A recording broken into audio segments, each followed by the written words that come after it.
warahmatullahi wabarakatuh.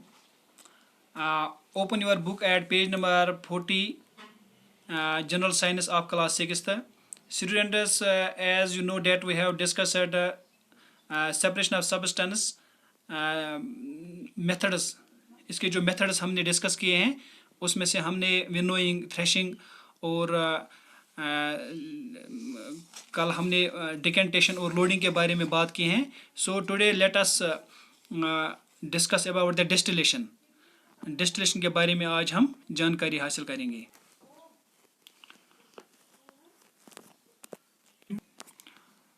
Dear students, in order to recover both salt as well as water from a salt water mixture or salt solution, the process of distillation is used. The separation of salt water mixture into salt and water by distillation depends on the fact that water is a volatile liquid which forms vapors or gas on heating, but salt is a non-volatile solid which does not form vapor or on heating. यहाँ पे ये जो नीचे picture भी दिखाई गई है, इसी के थ्रू आप इस पे थोड़ा सा यकीनली देखिए उसकी तरफ आपको ध्यान देना पड़ेगा. ये एक एक्टिविटी बेस्ड प्रोसेस है डिस्टिलेशन. जैसा कि हमने क्या करना है, अगर हमने ऑब्टेन करना है साल्ट और वाटर, एक साल्ट वाटर मिक्सचर से, एक मिक्सचर से जिसमें साल्ट भी हैं वाटर भी हैं, लेकिन शर्त यह है कि जो वाटर है वो वोलाटाइल होना चाहिए, वोलाटाइल लिक्विड होना चाहिए. जैसा कि इसमें वेपराइजेशन होनी चाहिए, यानी वो उसमें गैस में तब्दील होना चाहिए. Students, as you know that water is a volatile liquid. Water एक वोलाटाइल लिक्विड है विच फॉर्म्स वेपर्स. आपको पता है कि ये वेपर्स, इससे वेपर्स निकलते हैं गैसेस फॉर्म में हीटिंग पे, जब इसको हीट दिया जाता है. लेकिन हमने यहाँ पे जो एक्टिविटी है, हमने क्या करना है, हमने साल्ट को अलहदा करना है और डिस्टिल्ड वाटर अलग करना है. इस प्रोसेस के लिए हमने क्या करना है, हमने साल्ट मिक्सचर डालना है एक मेटल केटल में, जो यहाँ पे नीचे दिखाई गई है. एक मेटल की जो केटल है, इसी में इसका क्लोज्ड लिड भी होना चाहिए. Heat the kettle on A burner. इसको हम बर्नर के ज़रिए किसी भी हीटिंग जो अरेंजमेंट होगा हमारे पास, इससे हम हीट करेंगे इस मिक्सचर को. After some time salt water mixture starts boiling. क्या होगा, चंद मिनटों के बाद ये जो साल्ट वाटर मिक्सचर जो है ये बॉयल होना शुरू हो जाएगा और स्टीम निकलना भी शुरू होगा. कहाँ से?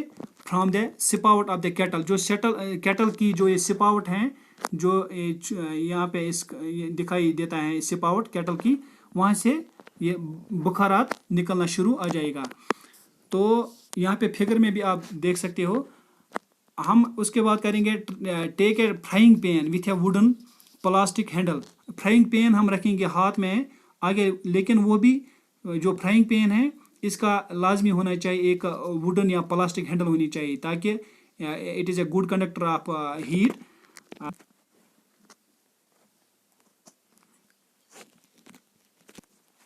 ये जो मैंने फ्राइंग पैन की बात की है, उसका जो लिड है, इसका जो हैंडल है वो प्लास्टिक का होना चाहिए, वुडन का होना चाहिए, ताकि हाथ न जल जाए. कि वो इंसुलेटर हैं. तो हम क्या करेंगे, उसमें डालेंगे हम कुछ आइस डालेंगे, इसमें सम आइस डालेंगे उस फ्राइंग पैन में टू कूल इट, ताकि ये सर्द रहे. इस फ्राइंग पैन को हम स्लैंटिंग पोजीशन में रखेंगे, थोड़ा सा टीढ़ापन पोजीशन में रखेंगे इसको, इस फ्राइंग पैन को above the spout of the kettle. जैसे कि यहाँ पे इस पिक्चर में भी आप देख सकते हो, ये जो सिपाउट है, यहाँ से जो भाप निकलता है, इससे वेपराइजेशन शुरू हुई है, उसके ऊपर जब रखेंगे तो स्लैंटिंग पोजीशन में रखेंगे. In such a way that steam coming out of the spout comes in contact with the bottom. वो इसके बॉटम से इसके साथ कंटैक्ट होना चाहिए, इस बुखारात को, इस वेपर को. जो ये हॉट, ये जो कंडेंस फॉर्म में जो ये इसको कंडेंसेशन हो जाएगा, किसको, ये जो भाप निकलेगा इसके साथ टकराएगा, ऊपर इसमें ये आइस भी डाला हुआ है, तो धीरे धीरे क्या हो जाएगा, वहाँ पे pure water is collected in a beaker, दूसरा बीकर रखेंगे नीचे, उसमें ये कलेक्ट हो जाएगा। ये जो प्योर वाटर है इसी में इस फ्राइंग पैन के ज़रिए जो बुखारा जो टकराएंगे ये धीरे धीरे उसमें जमा हो जाएगा। तो ये जो वाटर और साल्ट का मिक्सचर है इस तरीके से हम इसको अलग कर सकते हैं, क्योंकि केटल में जो भी साल्ट है वो इसी में रहेगा, जितना भी इसमें वाटर होगा वो वेपराइज करके कंडेंसेशन के बाद इसमें डिस्टिल हो जाएगा इस दूसरे बीकर में। So students, in this way we can separate the distilled water and salt, and salt जो है वो इसी केटल में रहेगा और distilled water इस बीकर में आएगा। तो इस तरीके से ये डिस्टिलेशन का प्रोसेस ख़त्म होता है यहाँ पे। तो डिस्टिल्ड वाटर हमें यहाँ पे देखने को मिलेगा इस अलग बीकर में। तो by salt and water by the process of इस डिस्टिलेशन प्रोसेस से हमें ये So students, in next video inshallah rahman tomorrow we will discuss the another methods, because in this separation of substances there are near about 10 methods, so which we are discussing one by one. तब तक इजाज़त दीजिए, खुदा हाफिज़।